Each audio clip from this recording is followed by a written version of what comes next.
Filtro, nosso contato agora é com o advogado Martin De Luca. Muito boa noite, seja bem-vindo em Oeste Sem Filtro. Obrigada pela entrevista. Obrigado por me receber.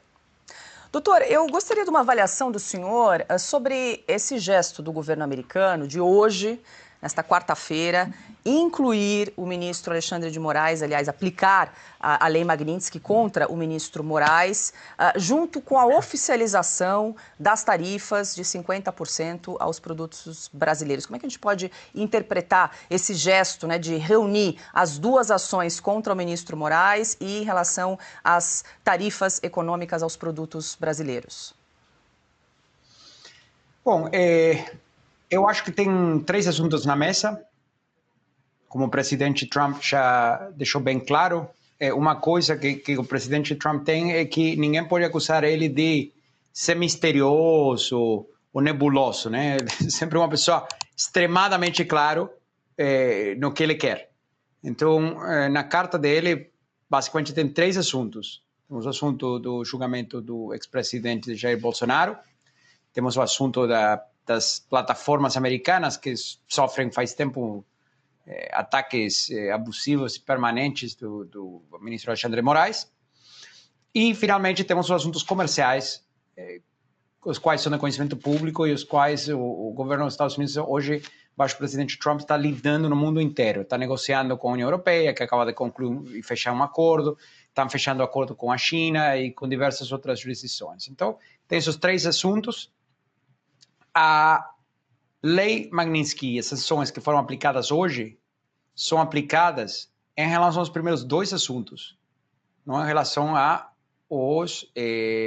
tarifas. Agora, o que o presidente Trump tem feito é unificar tudo e falar, se vamos ter uma relação comercial saudável e vocês vão ser uma democracia parceira, esse tipo de coisas não podem continuar acontecendo. Quais são esse tipo de coisas?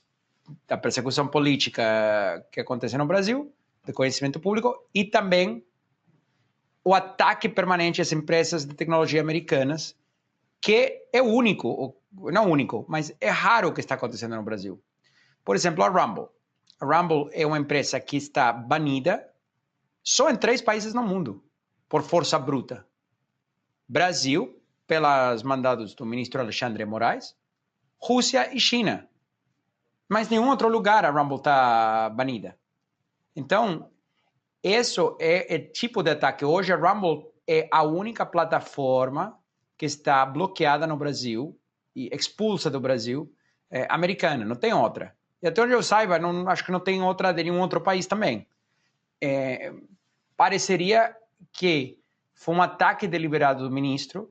Por quê? Porque já em fevereiro, uma semana depois do presidente Trump assumir, começaram os ataques a Rumble, entregando mandados por e-mail e pedindo que a Rumble entregue, né, dados de usuários americanos, bloqueio de conteúdo que foi gerado nos Estados Unidos, postado nos Estados Unidos por usuários americanos. E evitando os canais diplomáticos e o tratado bilateral Brasil-Estados Unidos de assistência legal mútua. Então, é uma situação tão complexa e descarada, porque para a Rumble cumprir com esses mandados ilegais do ministro, a Rumble teria que violar a lei válida dos Estados Unidos, que é a jurisdição onde a Rumble opera, né? Que é a lei de Stored Communications Act ou a lei de acumulação de dados. Por quê? Porque você só pode liberar dados dos usuários para uma ordem judicial válida. Como a ordem judicial do ministro é inválida e é ilegal, para cumprir com o mandado ilegal do ministro, a gente tem que violar a lei americana. Então era uma situação impossível, né? E ele nos colocou nessa situação impossível, provavelmente de forma deliberada. E hoje foi punido, entre várias outras razões, por isso. Doutor De Luca, eu vou abrir a roda aqui para os nossos comentaristas também participarem dessa entrevista. Carlo Cauti. Boa noite, doutor. Obrigado por estar conosco. Agora que temos esta decisão do presidente Trump, quais são os próximos passos que o senhor, como advogado da Rumble, vai levar adiante? E também, o que o senhor espera que vai acontecer, na sua opinião, na justiça americana com esta clareza agora que vem do governo americano que no Brasil estão sendo cometidas atrocidades jurídicas, para usar um termo bem forte? O processo na Flórida vai continuar avançando. Lembrando, não, né, que o ministro ainda não tem aparecido nesse processo. A AGU, que vem falando desde fevereiro que vai defender o ministro, que vai contratar um escritório, que vai aparecer no processo, nunca apareceu. 7 meses. É vergonhoso.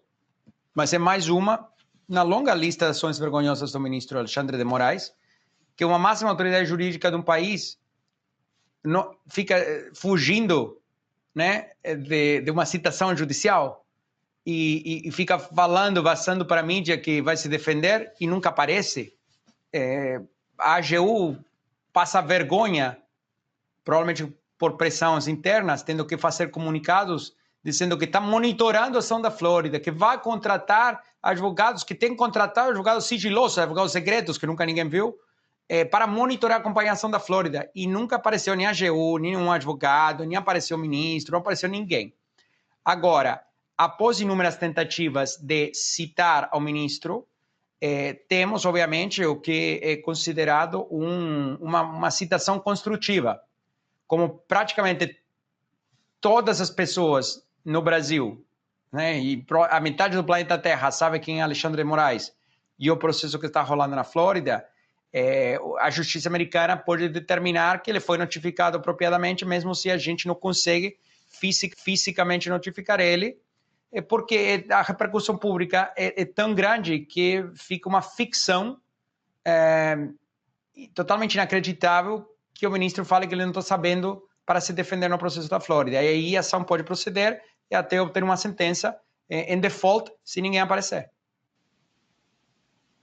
Mas, doutor, só para o nosso público entender, quando há comportamentos como esse, imagino que seja também considerado como uma ultragem à corte. No caso, a corte da Flórida poderia decidir aumentar a penalidade por se sentir ultrajada pela não presença do ministro, da defesa da AGU.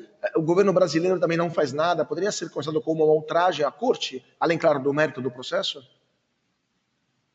Não. A falta de presença no processo não adiciona pena, não vai fazer uma sentença monetária maior, simplesmente que o processo rola muito mais rápido e a sentença final é obtida muito mais rápido porque o réu simplesmente está ausente. Ana Paula Henkel também tem uma pergunta para o Dr. Martin De Luca. Boa noite, Mr. De Luca. Muito obrigada pela entrevista aqui com a gente, num dia muito importante, né, para os brasileiros. E, Mr. De Luca, eu gostaria de questioná-lo sobre um post agora, né, na Rede X da própria Casa Branca, explicando, né, o dia de hoje, a ordem executiva do presidente Trump assinada em relação às tarifas do Brasil, mas logo em seguida esse post coloca dentro do contexto do dia de hoje que o presidente americano declara estado de emergência nacional para lidar com as políticas brasileiras que violam os direitos humanos. E nós sabemos da magnitude de uma declaração como essa. E aí eu queria inserir o caso, tá aí, doutor De Luca, o segundo ponto ali fala exatamente que declara estado de emergência nacional para lidar com as políticas brasileiras que violam os direitos humanos. E aí, doutor, eu queria trazer o contexto do nome Felipe Martins, né? Porque nós estamos falando de violação de direitos humanos, uma violação gravíssima, solitária. Queria saber se o senhor está a par desse caso, se a Casa Branca sabe de todos os detalhes desse caso, porque nós estamos falando da combinação de violação de direitos humanos e também de um ataque à soberania nacional dos Estados Unidos, já que houve a inserção de um documento fraudulento no sistema de imigração dos Estados Unidos da América. Eu tô ciente do caso, tenho acompanhado, assim como muitas pessoas nos Estados Unidos têm acompanhado, está incrementando muito a repercussão pública desse caso, até onde eu sei. Aliás, 2 dias atrás, acho que esteve no Wall Street Journal, uma longa matéria sobre o assunto. Tem um processo civil, se não me engano, rolando na Flórida também. Até onde eu sei, entendo que tem investigação interna rolando no Departamento de Imigrações, que chamamos de Department of Homeland Security, tentando determinar o que foi que aconteceu com a falsificação desse registro de entrada ao país. Obviamente não é apropriado para eu me pronunciar sobre isso, porque vai além da ação da Rumble, mas o que sim podemos entender do caso do Felipe Martins é que mais um exemplo que envolve duas coisas similares no caso do Rumble. Primeira é total e descarada ilegalidade das ações do ministro, assim como já tem virado rotina, ignorando a lei, ignorando os precedentes, ignorando a jurisprudência e fazendo canetada o dia inteiro. E a segunda é o nexo com os Estados Unidos. Então é importante entender que, no contexto que está avançando a situação, você tem bastantes nexos com os Estados Unidos nas ações do ministro, pode ser da equipe do ministro, etc. Seja o caso Felipe Martins, seja mandados de censura sigilosos para Rumble na Flórida, seja tentar bloquear a monetização de contas de cidadãos americanos ou residentes americanos, residentes nos Estados Unidos, postando conteúdo em território americano sem outro nexo ao Brasil.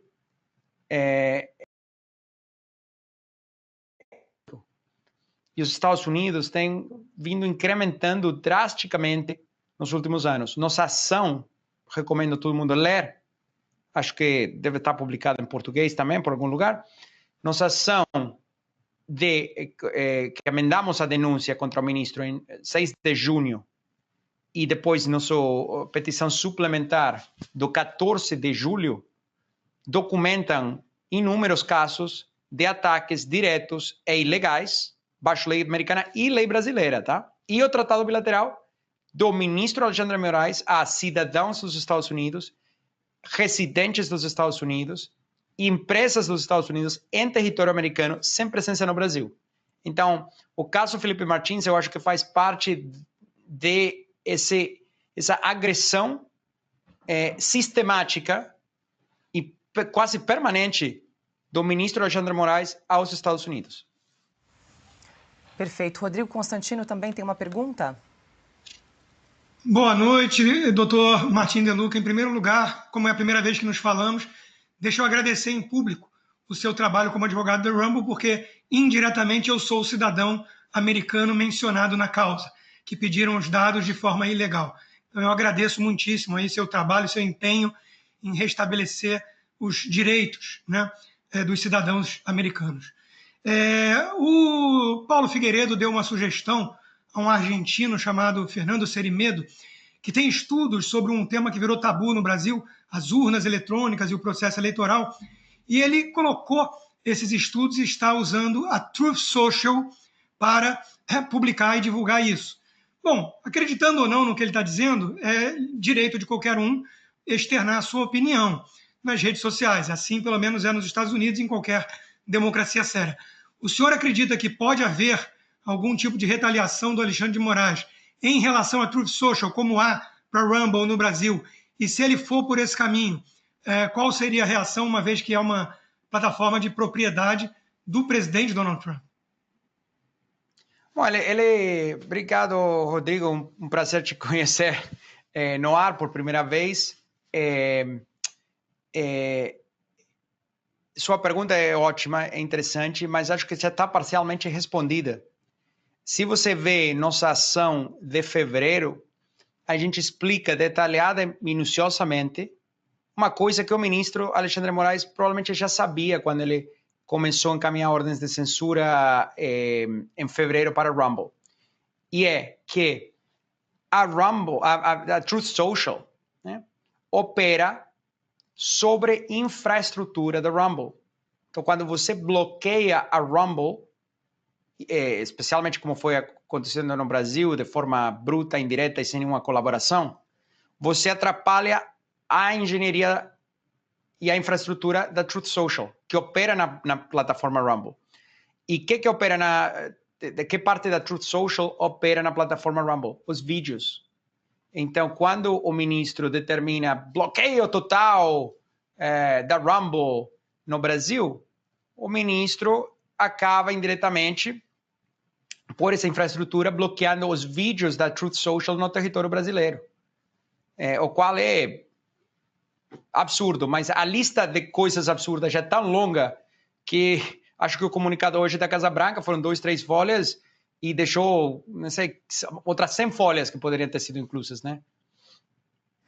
Dr. Martin De Luca, advogado do Rumble e também do Trump Media, agradeço muito o contato, a gentileza de conversar conosco nesta quarta-feira. Bom trabalho para o senhor, até uma próxima oportunidade. Muito obrigado.